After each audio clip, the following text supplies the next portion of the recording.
Je crois que ça rend compte aussi de ce qu'on souhaite faire, c'est-à-dire travailler sur une forme de partition, avec un peu comme travaillerait un orchestre avec différentes composantes. Alors maintenant, si on regarde les choses, qu'est-ce qui se passe dans Siredo? Donc, qu'est-ce qui se passe dans Siredo? Le premier aspect, c'est le soin.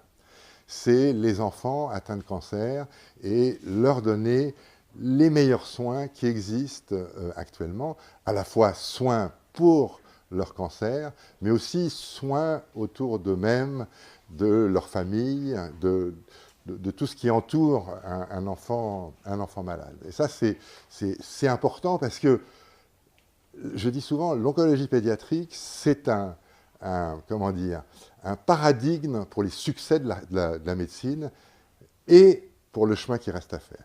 Le succès de la médecine, quand on regarde dans les années 60, au lendemain de la guerre, un enfant atteint de cancer est quasiment une sentence de mort.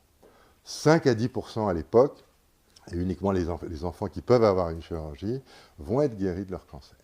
50 ans après, on est à 80%. Une progression quand même extraordinaire. Mais on est à 80%, mais on se rend compte que depuis une dizaine, 10, 15 ans, la courbe a tendance à stagner.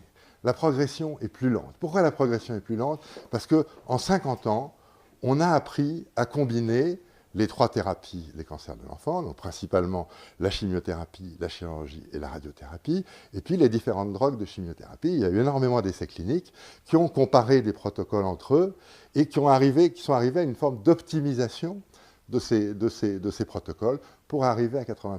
Et puis là, les choses ont été vraiment optimisées, donc les progrès sont plus lents. Alors, ça c'est le premier aspect, le soin. Deuxième aspect, qui est, les industriels ont fait un grand nombre d'efforts depuis une dizaine d'années, parce que la science a progressé, la science a amené des cibles nouvelles dont les industriels, à juste titre et de façon très positive, se sont emparés pour faire de nouveaux médicaments. Et donc, il faut pouvoir, et ça rejoint ce que vous disiez, les législations européennes, il faut pouvoir tester chez l'enfant ces nouvelles thérapies qui, en règle générale, n'ont pas été dirigées initialement contre les cancers de l'enfant.